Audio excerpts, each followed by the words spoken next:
大头吗？首先，与你信息难给给，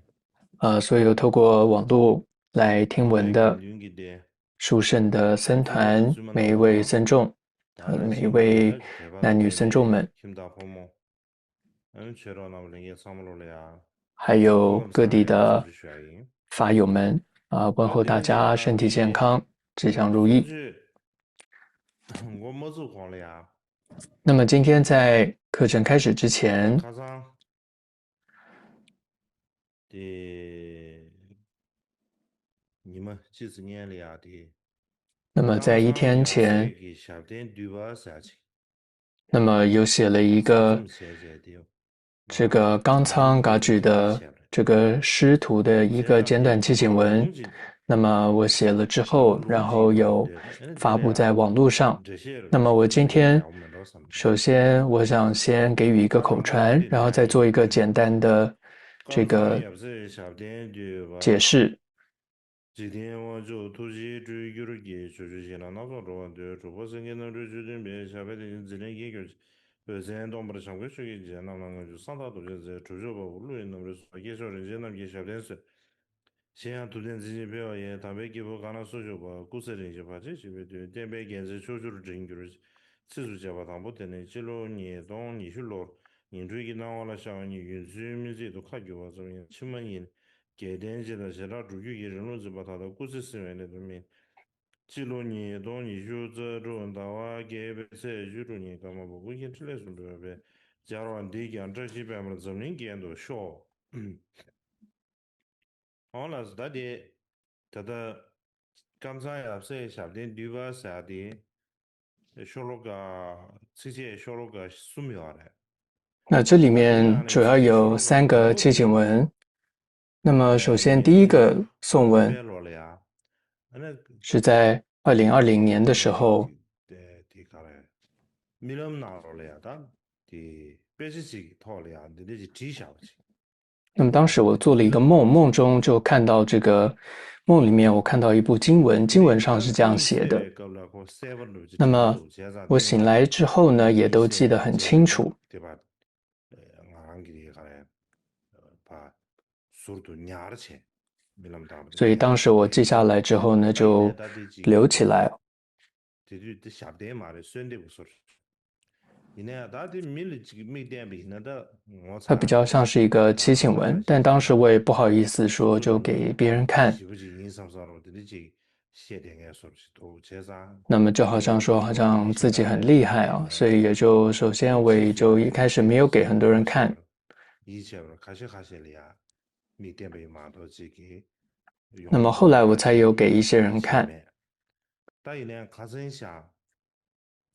刚才也是个在下点对不起，过多什么的，点俺啷个，那么，但当时我就俺们想说，卡在之前上面有俺子有人有想到说，下点我想到说对吧？想要对点写一个做的多，简短的祈俺们请文，这的，就是冈仓师徒俺的祈在请文，下点点就嘛所以我就都这个想到了这个颂文。你呢？他点那么，俺了，因为平时大家会念的都是另外一部对，祈请文是比较长的，你那边举办这个事就嘛到别个，也不是个称我是没有嘛的。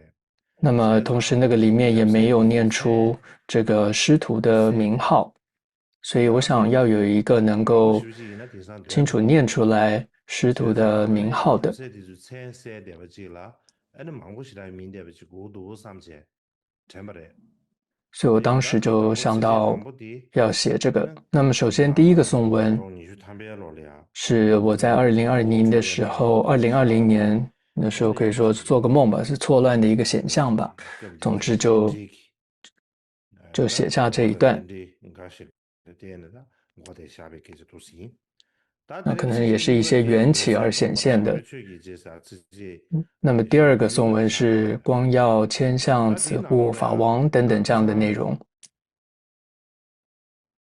给的，然后就那么远，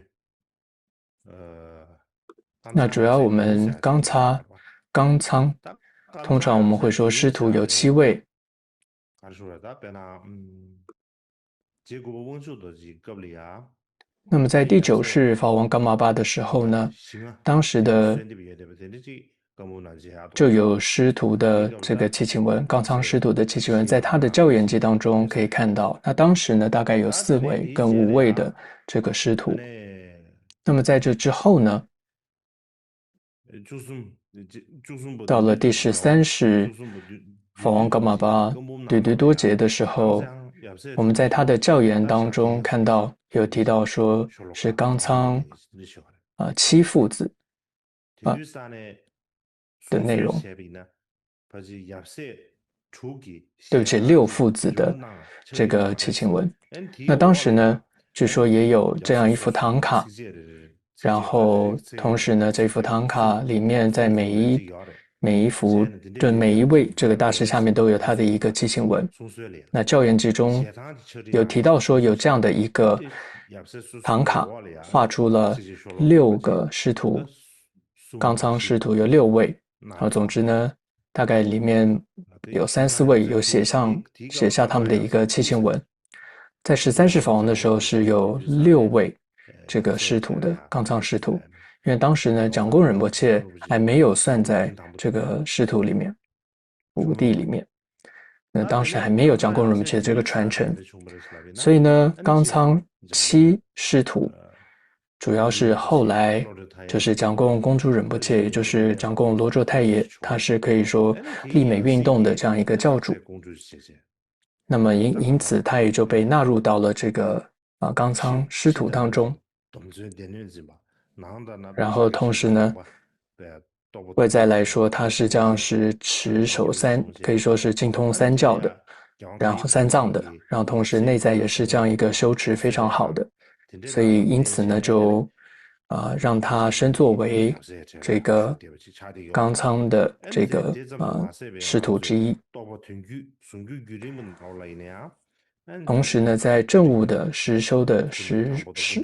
传承里面，那这个蒋公仁波切也都是算在里面的。所以总之呢，现在呢我们都会说是有冈仓7师徒。所以这里面有提到说光耀千相，它指的就是下马仁波切。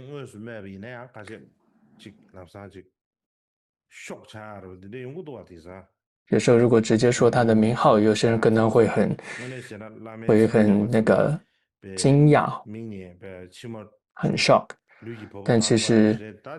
通常听到名号呢，就要这个感动到痛哭流涕。但现在有的时候一听到名号就会有不同的想法。但总之呢，这里说他是因为无量光佛的化身，所以叫光耀千相。再来第2位是慈护法王，他就是慈氏护主，就是弥勒法王，这是指司徒仁波切。然后再来呢，毗卢遮那如来亲现，那我们说就是大日如来的化身，或者毗卢遮那佛的化身哦。他也就是罗谦大义师的化身，北若遮那的化身哦，所以这是蒋公仁波切。这就是指蒋公公主，所以叫毗卢遮那如来亲现。再来密主持金刚，这里主要指的就是迦禅仁波切，国师迦禅仁波切。再来圣成就者包窝，它指的就是包窝仁波切。再来龙族之有武，它就是遮乌仁波切。因为一种说法，他是龙树菩萨的化身，在他的这个历代的转世当中有这样传承中这样一个形容。那我没有写折惑，因为它可以说太直接了，所以不是太好听，所以我称它这里是龙族之有武。所以这里有萨玛司徒蒋贡，然后迦查包窝，然后还有遮沃，所以有这样6位。那再加上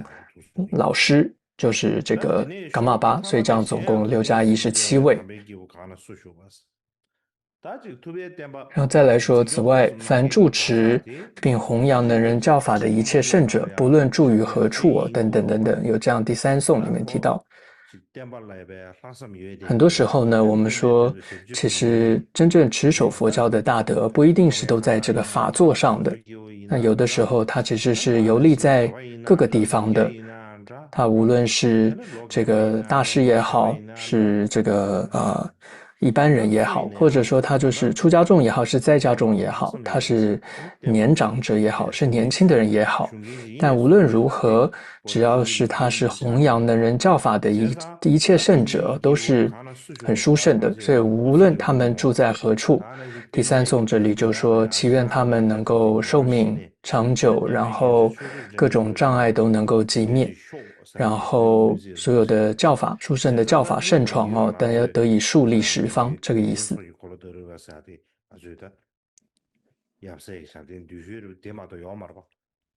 那么，因为平时我们会念的是有另外一个简短的祈请文，但那个里面并没有很清楚的写出来这个师徒哦，到底他们各自的名字，就尤其这6位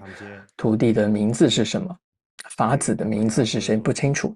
所以总之我写了这样一个愿文，是希望说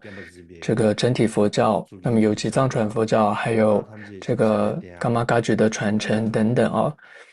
的所有这些大师们都能够长寿住世。那么不只是这一些圣者，还有所有住持在弘扬佛法的一切圣者大德都能够，不论是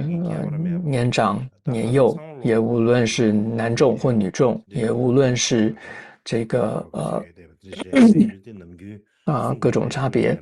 那不同的民族、不同等等哦，都希望他们能够长寿住世，各种障碍消除等等。那么因为今天呢是殊胜的药师佛日，那么我觉得是一个吉祥日，所以我想就给各位这样一个祈请文的口传哦，是一个蛮好的这个缘起。那么因为有位堪布跟我说，希望课程的时候可以给予大家口传，那本来我也这样想，那再来因为也有一位堪布这样子的请求啊，所以我就给予这个口传了。好，接下来我们就进入到课程了。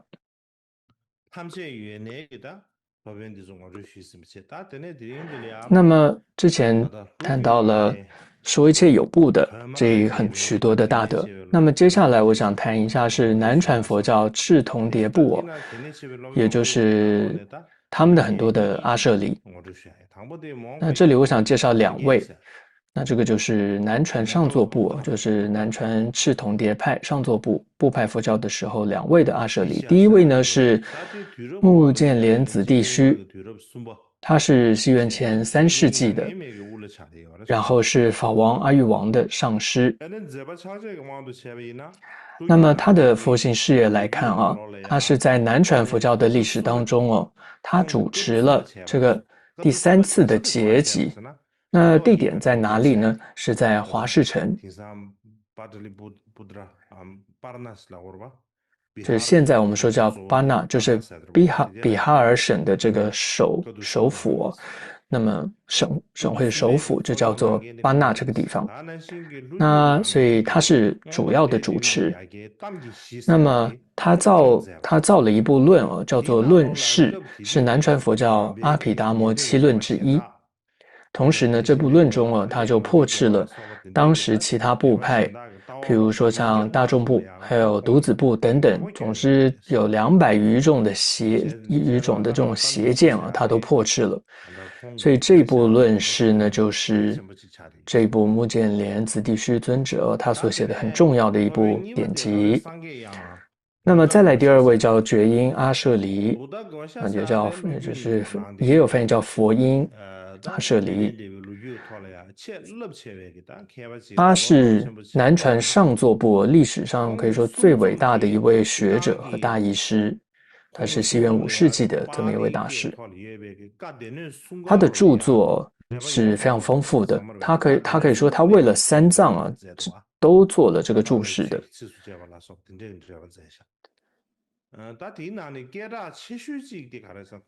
那在这些，比如说我们之前有提到法句经也是，总之在这些注释当中，他造了现代学者称之为南传佛教的知识总集的词典，有点像百科词典一样的。然后还有呢，这个清净道论。那这部清净道论呢，可以说是开示了上座部哦，它的整个基道果所有的内容的这样一部论点，也是他做的，叫清净道论。这是非常出名的一部典籍。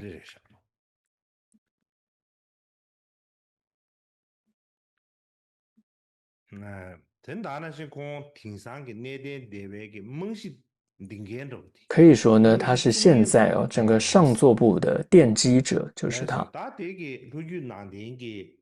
觉音尊者、佛音尊者。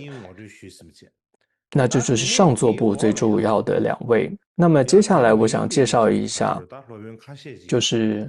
还有一些其他的著名的这些尊者。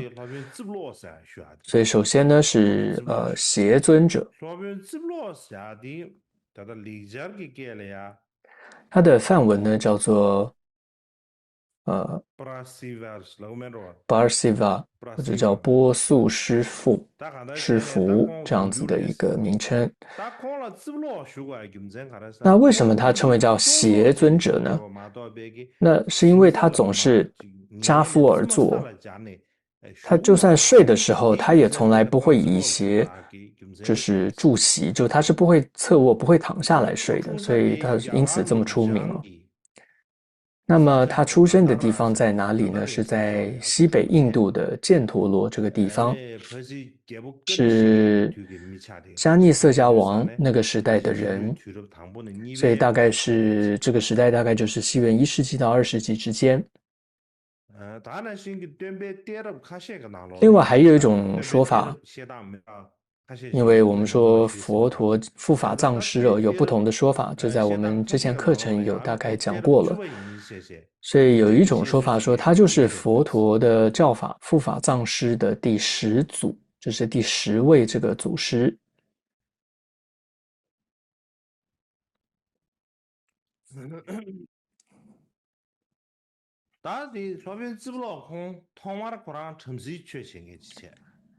那么这位尊者呢，他最开始修习是婆罗门法。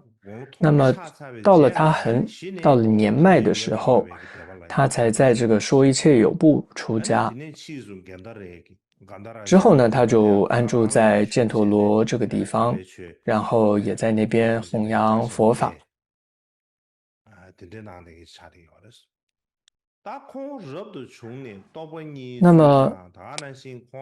那么关于他是怎么出家之后怎么样证得果位，还有就他为什么会得到了这样一个名号叫协尊者，所以是有一些奇特的传说的。主要是依据玄奘大师的这个《大唐西域记》中有提到。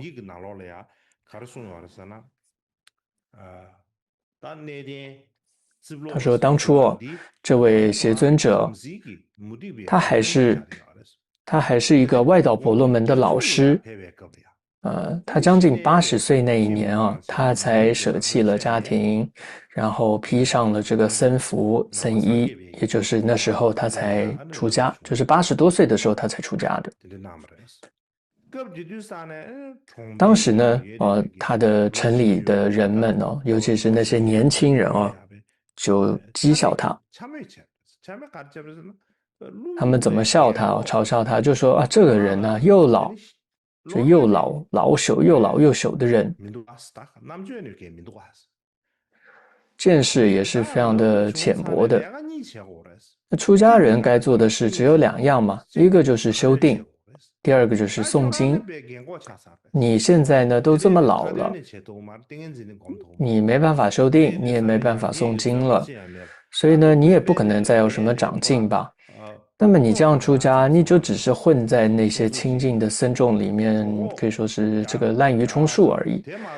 你只不过是想要图个温饱罢了吧。所以当时呢，这些年轻人就这样子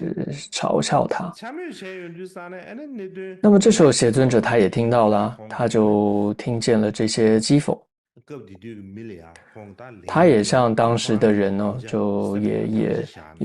就说也立誓跟他们说，他说我如果呢没有通达3藏的义理，没有断除3戒的贪欲，如果我没有得到6神通，没有具足8解脱，就绝不让自己的鞋就是侧卧，就他就绝对不会侧卧碰到他的床席这样的意思啊，就是他不会躺下来的。所以从那之后，他对他们立誓说了之后呢，他就觉得好像时间怎么用都不够啊，所以他就不断努力的修行，他会不断的精行，然后他会静坐，或者说他会站立的时候，他也会这个思维法义，然后总之他完全没有浪费时间所以然后白天就钻研这个教理，到了夜晚也会凝神去禅定、禅修、静虑，所以这样子就经过了多久呢？经过了3年，然后他就学通了这个三藏，也断尽了三界的贪欲，证得了三明的智慧，所以就得到了可以说阿罗汉果。那当时的人真的都很惊讶，也就对他升起了很大的恭敬心，所以就称他为邪尊者。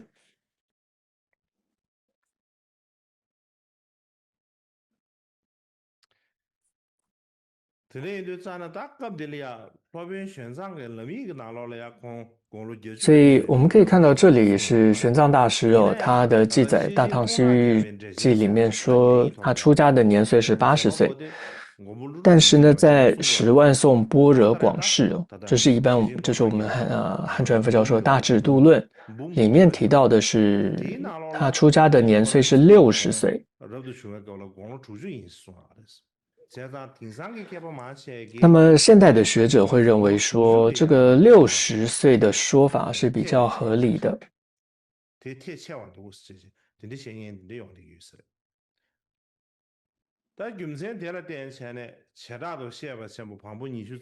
所以呢，因为这个原因所以《大毗婆沙论》还有第29卷，还有像《护法藏因缘传》第5卷中就有提到说，这位尊者，这是邪尊者呢，他在母胎之中住了60多年。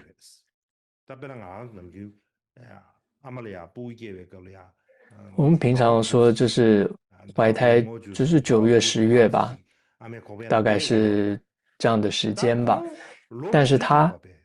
在母胎中住了60余年，有这样的记载。所以他一出生的时候，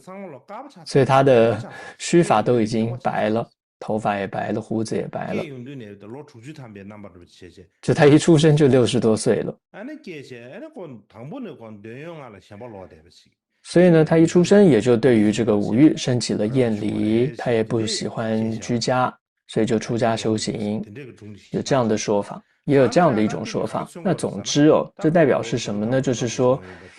他这里要引用的意思就是说，总之是说他60岁的时候出家，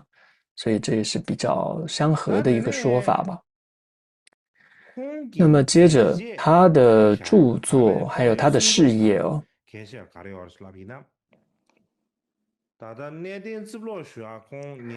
那么这位邪尊者他主要出现是什么时期呢？是这个声闻部派教法大为兴盛的这个末期。当时佛教的情况是什么呢？是各个这个尊者，各个阿舍离他们都有各个执着自己不同的见解，所以呢，互相的争论也是非常的多的。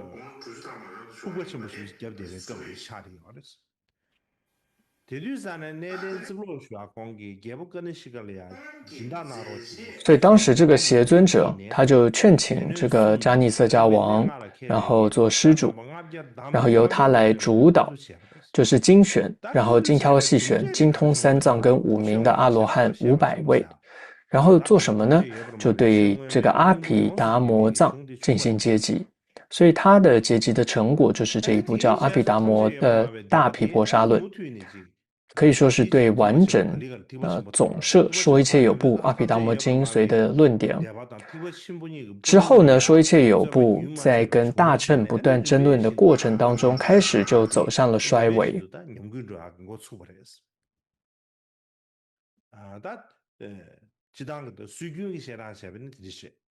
这是传统的说法但是呢，现在有一些学者也认为说，这个大毗婆沙论呢，并不是在迦叶色迦王跟邪尊者那个时代编撰的，而是更晚才出现的。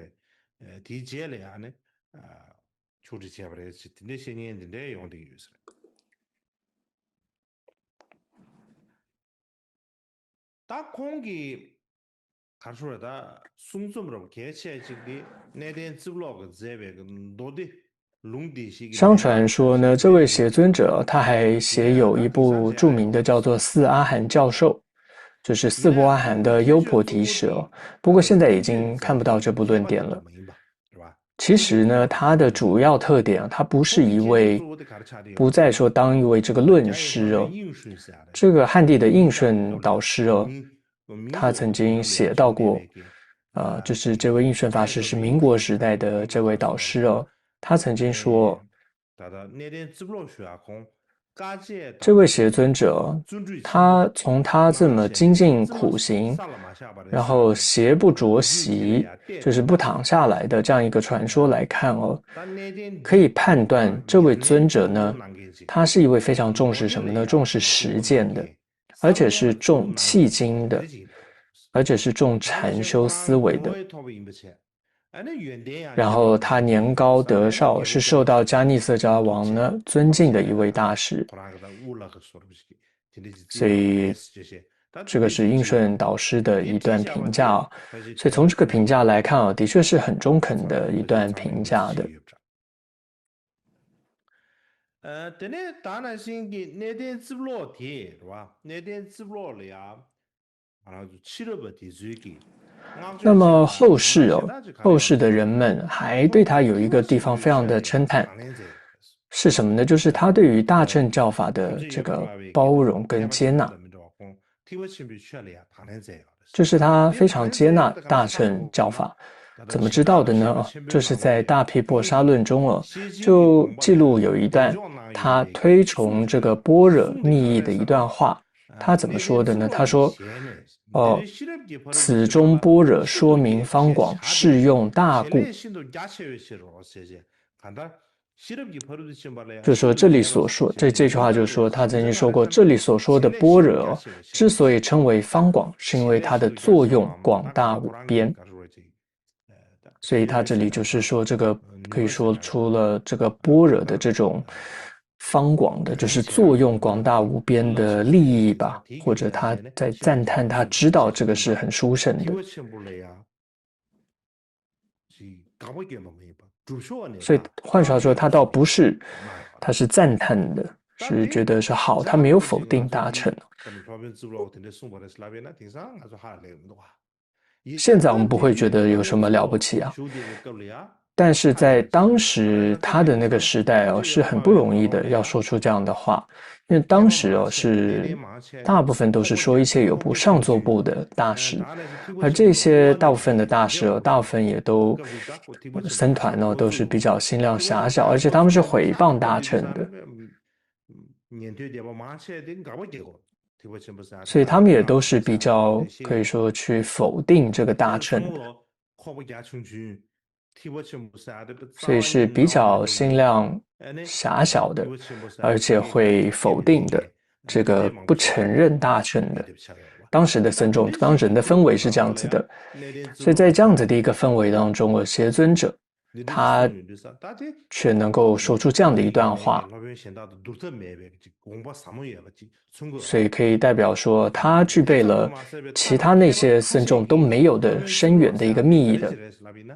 还有一些学者甚至认为说，赞叹说这个邪尊者他其实是一位外现声闻身内密菩萨行的一个菩萨行者，有这样的一个形容。所以总之呢，这位邪尊者他是接纳的，是接受，而且肯定大乘的这样一位大师。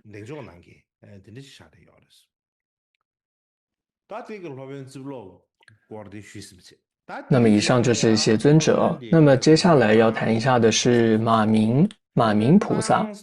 或者说马明阿舍利。它叫做伊什瓦国萨梵文他就是马明。那么，据说历史上呢，名为马明的人有很多位。相传说这个龙树菩萨所造的这一部论叫做《释摩诃衍论》，这里面呢就提到了6位马明。不过呢，在这里我们现在要讲的马明阿舍离呢，他是佛陀涅槃之后大概600年，也就是西元2世纪前后的那一位。跟谁？跟哪一位王是同一时代呢？是贵霜王朝的这个迦尼色迦王，跟他同一个时代的这样一位尊者，就是马明菩萨或者马明尊者。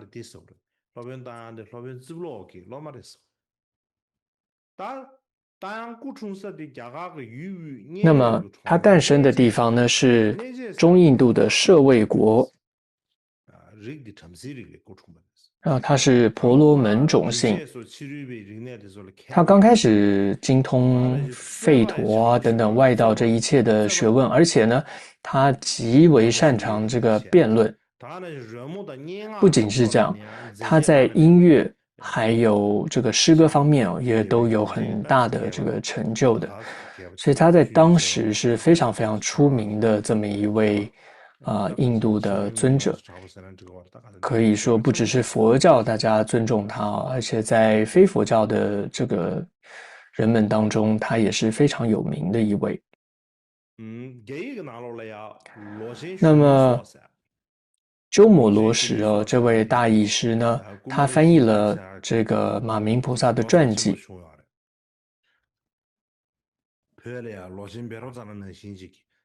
那这位鸠摩罗什大师呢，在汉传佛教中非常的出名，那么就像是藏传佛教里面的贝若扎那大义师吧。那他所翻译的《马明菩萨传》里面就说，马明菩萨一开始呢是在外道那边出家的，那么他很会辩论，很喜欢讲道理、论理，所以他就对佛教的那些比丘们说，他说什么？他说你们如果呢辩得赢我，就打那个剑锤就是寺院会有一个木头会敲，你敲那个剑锥呢是没关系的。如果你们辩不赢我的话呢，你们就不要去敲那个剑锥，你们也不要再接受别人的供养。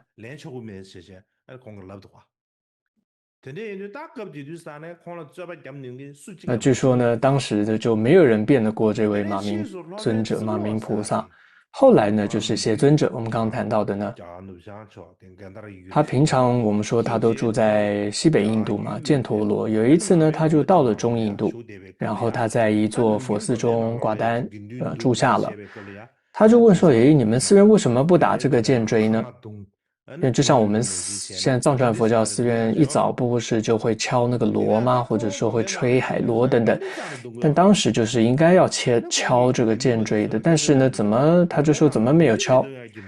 这僧众们呢，总之就把这个前因后果就跟谢尊者说了一遍，就报告了一遍整个前因后果。因为当时总之就说刚刚马明菩萨说的嘛，就是你们辩得赢我，那么你就可以敲；你们辩得不赢我就不能敲。总之，那么这个报告完之后，谢尊者听了，他就说没事，你们就敲打吧。那么如果说呢，这位马明菩萨来的话呢，我有办法。那么僧众刚开始呢，还有一点担心哦，因为这个马明菩萨可不是一个简单的人物哦。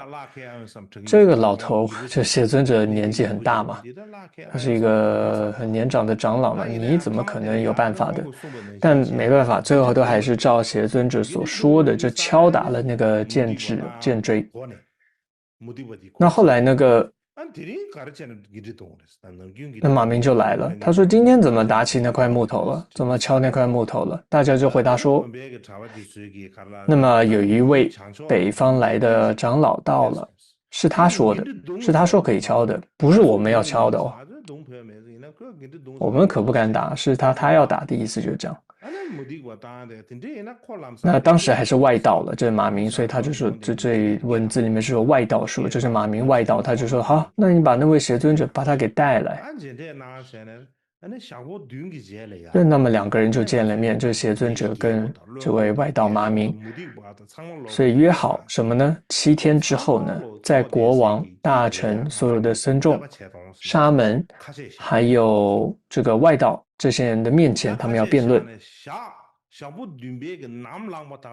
那么接着是在第7天的一早，那么大家都到齐的，这时候邪尊者先到了，就是这时候马明就是那个外道嘛，还没到。总之他就登上了高座，他不只是坐在上面，而且呢这个邪尊者呢整个是充满了光彩，脸上是都发光一样的。后来呢，总之那个马明他是迟到了，因为那个法座高座已经邪尊者在上面了吧，那当时就因为大概只有一个这个法座吧，所以他就只好坐在前面，坐在邪尊者前面。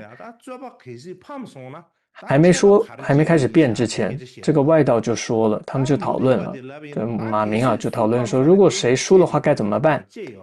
那马明就说，输的人要把舌头给割了。邪尊者就说这样不行，这样不好。他说呢什么呢？所以他就说输的人要怎么样呢？是就要当对方的弟子，这样就可以了。那这时候这个马明他就说那也可以，就这样吧。接着呢又问说那谁先讲？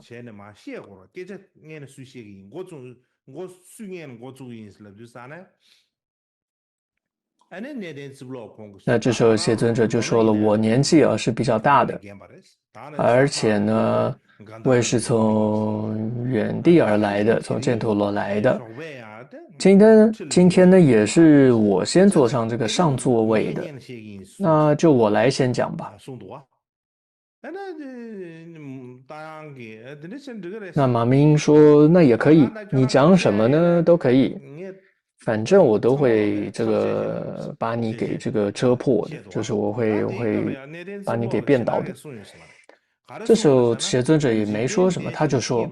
愿世间安乐，愿国王长寿，愿国土丰饶，愿一切衰损止息。他就说了这么一段。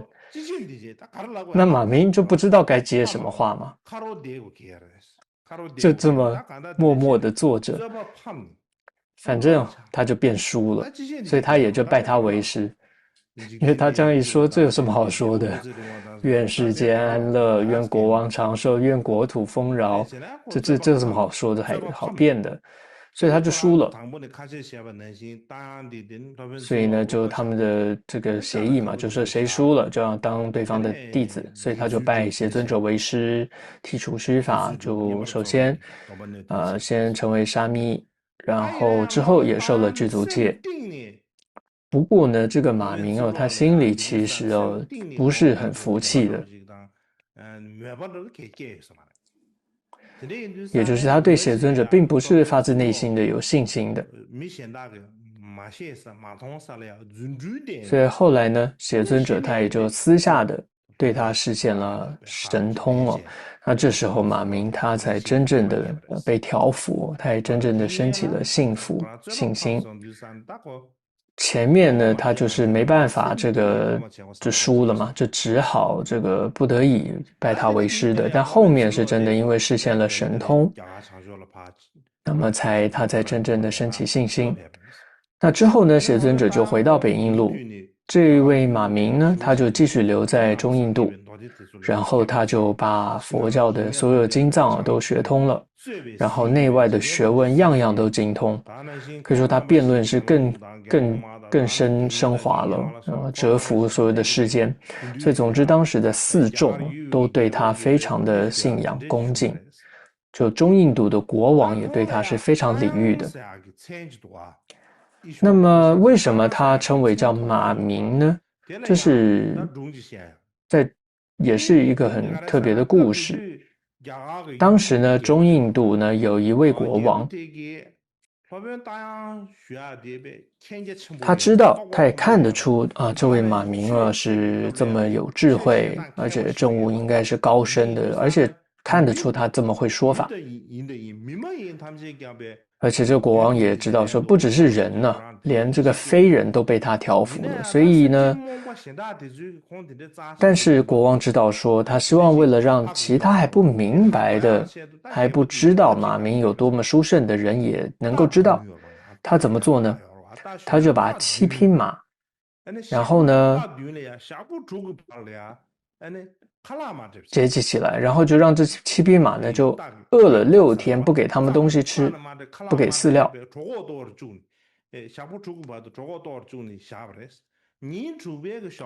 那么到了第6天早上的时候呢，这时候国王就把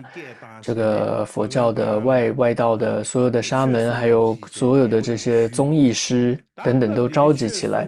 然后呢，请马明为他们说法。那么当时呢，听法的人没有一个不升起觉受和证悟的。然后呢，国王那时候就把那几匹马系在大众中间，然后喂他们吃的。然后这些马呢，也一边流着泪也听法，甚至连吃都不想吃了。他们都饿了那么多天但是因为听法，所以都流着眼泪听法，然后也不去吃东西。那这时候大家就明白了这位马明不是个普通人，因为连这个马呢都听得懂他说法的声音都听得懂，所以呢都听懂他声音，所以他就被称为叫马明菩萨，或者叫马明尊者，或者叫马明阿舍离。所以这是之后就是大家现在都记得的，他是叫马明了。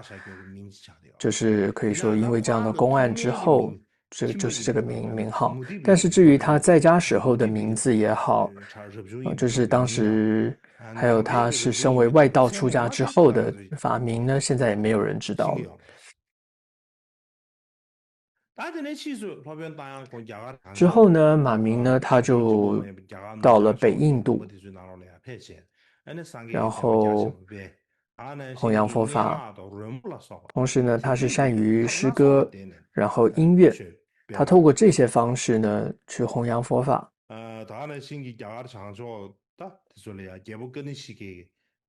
还有当时北印度的是由迦尼色迦王统治的，这位国王也对他是非常恭敬而且赞叹的，尊称他为这个功德日那么这位马明尊者或马明菩萨，他的论点他的著作方面来看是非常的多的，但是现在我们真正还能见到的其实很少。那么他的著作不只是有教理性的这种论点，还有很多文学作品。就历史上来看，它主要是以文学方面著称的。比如说在汉文的大藏经里面，我这次没有时间去查找藏文的藏经但汉文里面呢，标有这个马明菩萨名称的著作就有7部。那么其中4部是大乘的，其他4部呢是属于小乘的这个论点。大乘的4部有哪4部呢？一个是大乘起信论，再来第2部呢是大宗地玄文本论，然后再一部叫做尼乾子问无我易经，再一个就是事实法无实颂，有这么4部。他雄西多啊，他雄西呢，当我眼里提不成不了，台湾给的点就是第一个选的。那么首先我想讲一下是这个大乘起 아다 信论哦。 로변당 제바레 사가 슝디서 오늘 전에 로변당 공 제바 이미 사들 쪼바 첨부요. 现在其 과거도 实很多学者 티버 对 첨부를 于 대박게 上 된주 述的 사는 这 쪼바 些论 첨부. 点到底是不是 그런 马 심에 明所造 나로라야. 有不同的说法。 공기 난데 심주 尤其 대신도 是 수익이 20世纪的日本 안에 学 티버 者 첨부를 叫 대박게 近 된주 野 사 黄 되게 洋啊， 제바 他就 보디 说， 보디. 오늘 他说大乘 로변당인다. 喜，他认为大乘起信论 로변당인다. 说是马明所 누가 造， 로변당다 대바 但是他 이노네. 觉得呢，绝对不可能 공공심부시 是这个迦尼色迦王那个 공공심부시 时代的那位马明所写的。 대세지기 안에 다다 티버 첨부를 대박게 된주 사 로변당에 제바 뭐임버들. 所以总之呢，当时很多的学者认为说，这部不是他所写的。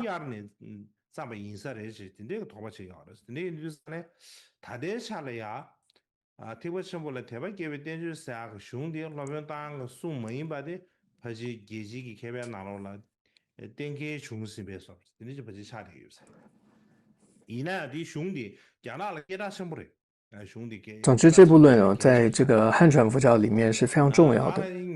일본이 개발지기 가르라고 알았잖아.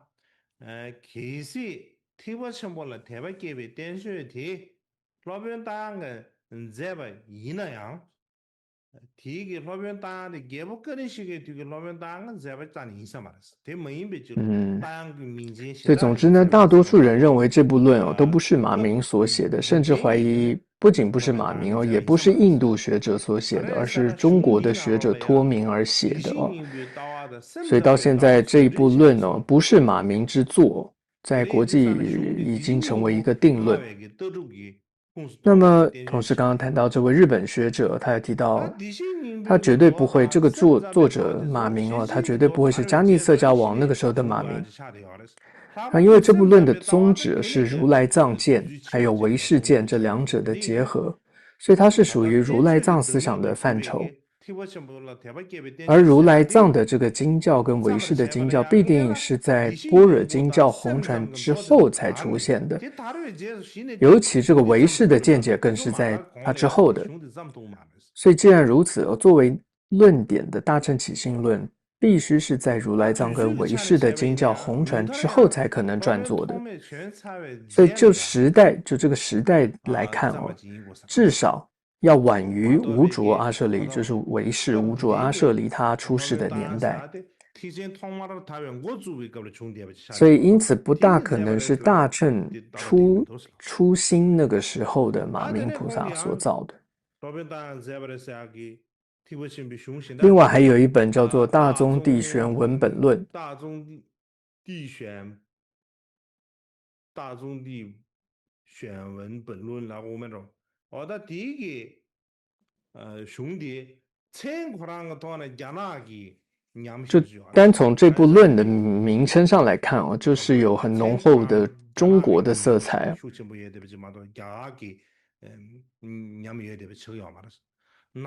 对，它不像是印度的论著的名称，而且它的内容呢也十分的这个混乱，所以像是一个各种知识、各种东西的一个大杂烩，所以很多人认为说这个是汉人所写的。再来一部呢是《世事法五十颂》，我们去年之前讲过的哦。 那这部《世事法五十颂》呢，可以说是结合了如来藏见解，还有大乘密咒乘的这个性质哦。那么时代是非常非常的晚的，就内容来说，所以因此呢，现在学者也认为说不可能是马明所写的。再来还有一部叫《尼乾子问无我义经》。 那这一部呢，是符合马明他那个时代大乘见解的，所以呢，并没有排除是马明菩萨所写的可能性的。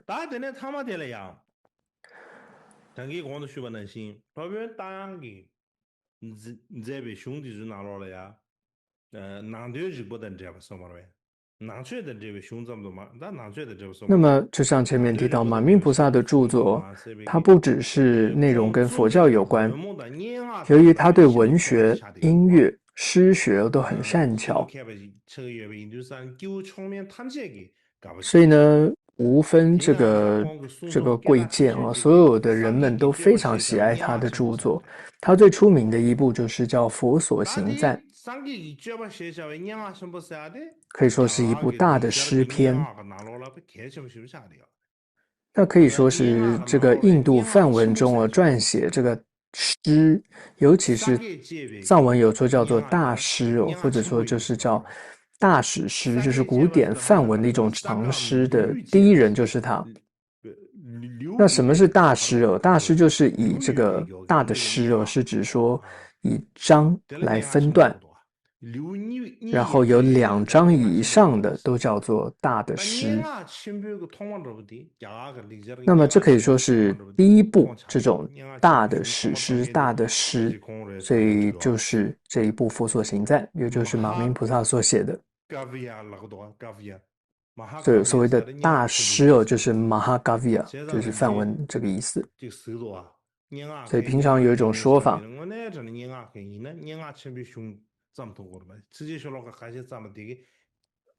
很多时候我们说真的是诗人你不是说写了几段就算是诗你必须要能够写出这种大诗。大诗至少是要能够写下章，至少2章以上的，这样才算。有这样的说法。所以总之呢，在佛教的或者说在印度梵文当中撰写的第一部这种大诗可以说大的诗集就是马明菩萨。那么他们还有写的一部叫做美南陀传，或者叫南陀出家记，还有舍利佛传，也都是他写的。那么这部舍利佛传呢，可以说是现在梵文当中最早的一部戏剧作品。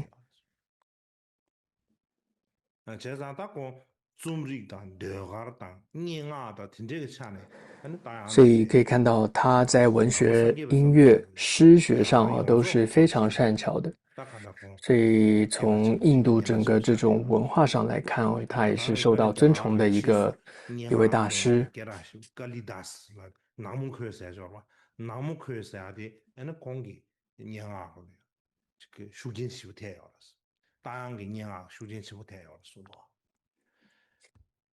다 되네 디제라야 제랭에 되게 쉬어야 돼 소리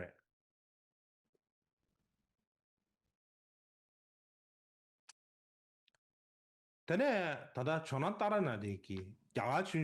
那么多罗那他大师在他印度佛教史里面有提到说，像马明，还有叫做摩智里智扎，还有圣勇这些名字，他觉得是指的都是同一个人的不同称呼而已。像是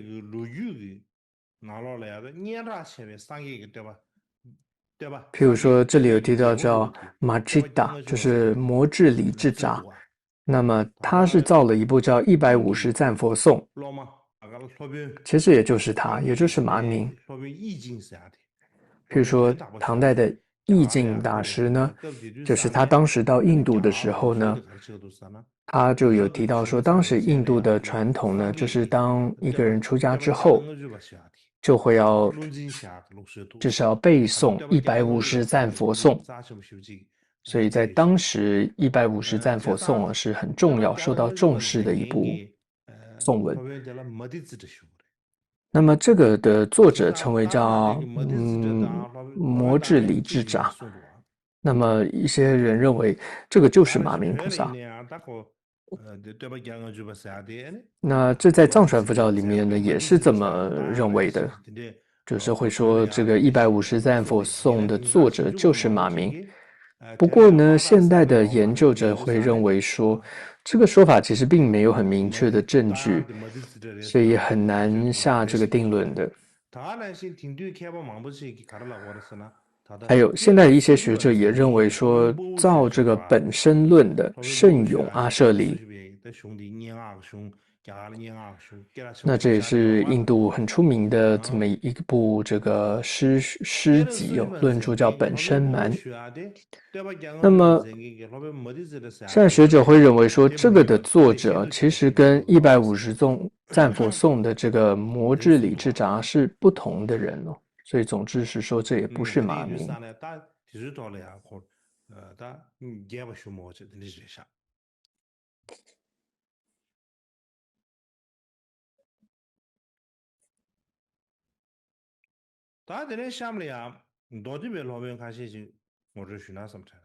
那么接着我想介绍一下精亮部的几位阿舍离。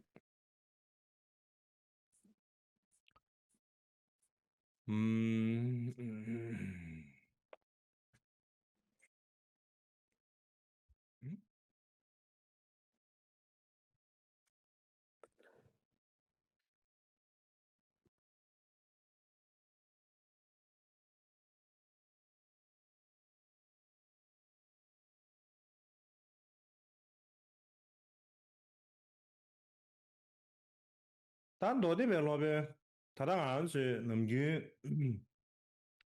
chubda ma shi sumbe kawle ya ane chera na wan dodeba semza ma uma bas che sungu yorba niente gi chumda ni an tiwa shimbe chumda ni sungu yorba 藏传佛教会说有4部，那么这就是我们说的4部当中的精亮部。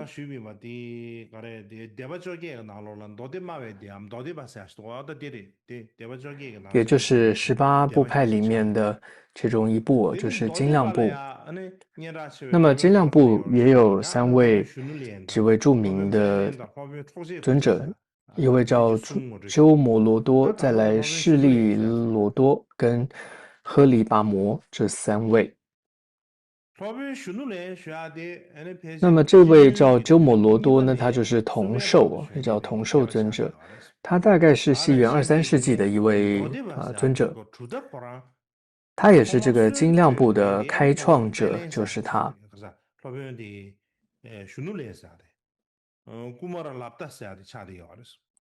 所以他就是也叫同寿或者叫鸠摩罗多。那么玄奘大师的《大唐西剧》里面是这样说的。那么这位阿舍离呢，他是叫做大刹史罗国人哦。他从小呢就很有智慧，就开了智慧，而且年纪很轻的时候就出家了，然后就学习听闻各种大论，尤其对圣僧的法义是特别喜欢。据说他一天可以持诵32000个偈颂，也能够读诵、书写32000颂，就他的记忆力是非常强的。所以他就成为了当时所有这些智者们的顶言，然后也是名声传遍了各地。然后无论别人怎么问呢，他没有答不出来的。还有印度5方所有的这个各个国家当时不同的地方都对他都非常恭敬。他自己所造的这个论点也有几十部，当时也都流传到各个地方，然后没有人不学他的论点。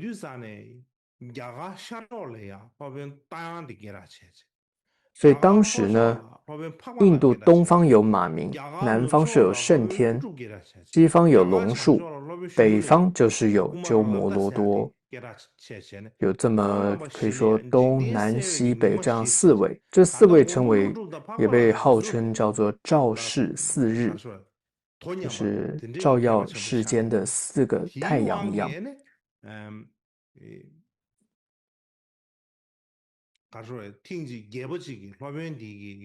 也因为这样，就当时有一位国王听说他的功德这么广大，甚至带着军队就到他的那个国家去，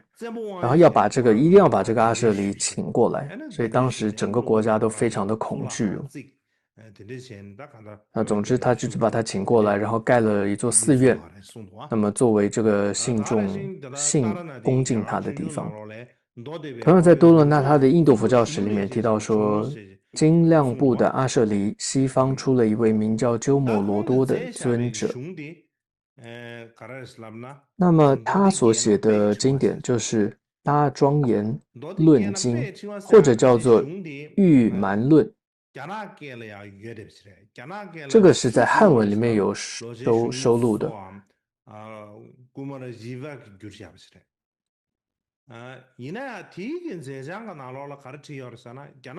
那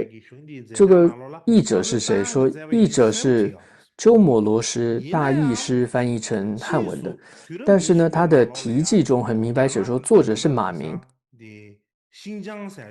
但是后来哦，在20世纪的时候，我们说新疆那边就出土了这些一些残卷，当时呢就找到了出土了一些梵文的残卷。那么就是并没有很完整，但是里面就有提记哦，就提到说这部论其实作者是鸠摩罗多，上面有这样写，是鸠摩罗多所造。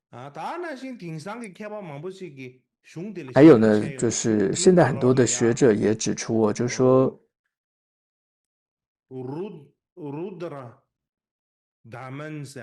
很多学者说这部论不会是马明所写，应该就是鸠摩罗多。他们说为什么？因为论中有提到一位国王叫做Rudra Daman 这样一个国王，这是西元120到150年间的一个国王，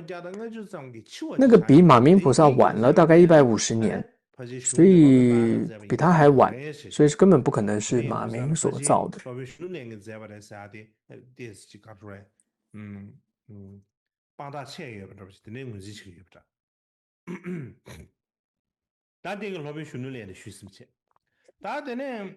那以上就是这位叫童寿，那么就鸠摩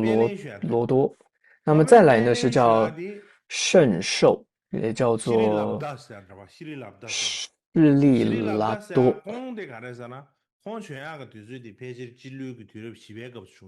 他也是大概西元4世纪的时候的人，是印度西方的人。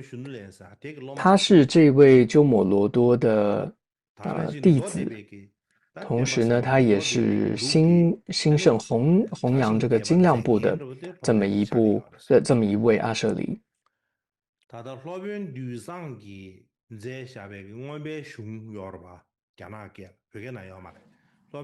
那么在藏文里面有一个叫众贤阿舍离哦，他在阿毗达摩中哦，在他的著作在做这个辩难的时候，他就常常说以这个尊者释利拉多相称而致敬。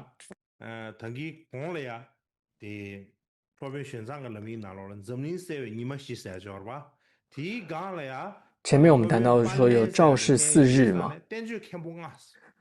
他们会汉地的很多传承哦，就是在前面谈到的赵氏4日上面还加入了这一位阿舍离，所以有5大论师的这样的称号。多罗那他的印度佛教史里面提到说，在迦什弥罗这个地方出现了精亮部的大阿舍离，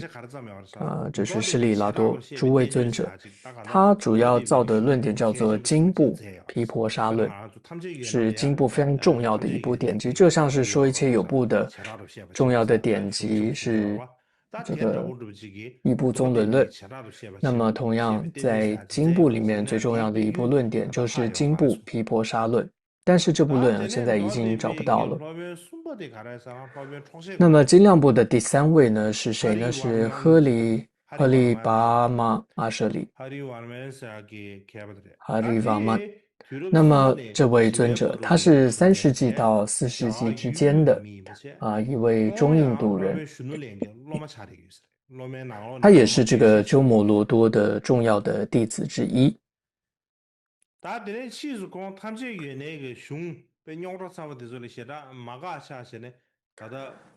那么后来他因为不喜欢这个说一切有部太繁琐的那些论点，他就到了华氏城，然后去研究大众部还有大乘的这些广大的经典。然后呢，他就总摄小乘跟大乘一切宗义的精髓，就写了一部叫做《诚实论》，也就是梵文叫做 Satya Siddhi Sastra， 就是诚实论。这部论中，我主要结合了精量部、大众部，直到大乘的所有的宗义，然后来破斥，主要是破斥谁呢？去破斥说一切有部。他因为公开了这部论之后，他就在当时他在华氏城嘛，就在华氏城的就声名大噪。后来呢，这一部也翻译成汉文，而且也就成立了一个宗派，叫做陈实论宗，叫陈实宗。现在不确定这个还没有这样一个宗派哦，当时就有这样的陈实宗。那么可以说这一部陈实论哦，也是要了解精量部非常重要的一部论点，因为在藏文里面并没有很清楚的完整的陈实论的典籍。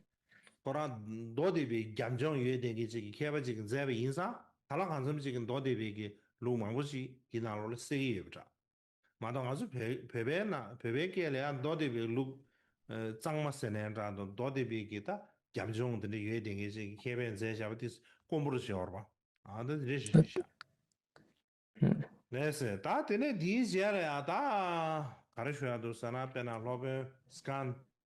那么在之后，接着呢会有像介绍世亲、阿舍离、众贤阿舍离等等。但我想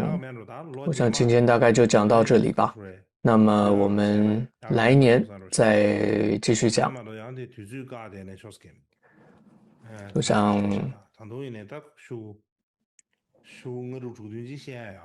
因为大概还有5、6页要讲，但我想这些就留到明年再说了。那么这一次的夏季课程呢，刚开始没有什么太多的障碍，但是慢慢的中间的时候，事情突然就有一些事要处理，所以呢，我们有一个星期的这个2天课就没有上到。但是呢，后来未来我想，因为还会继续上课嘛，所以我就想，就明年还会继续上课，所以我想也不是什么大碍。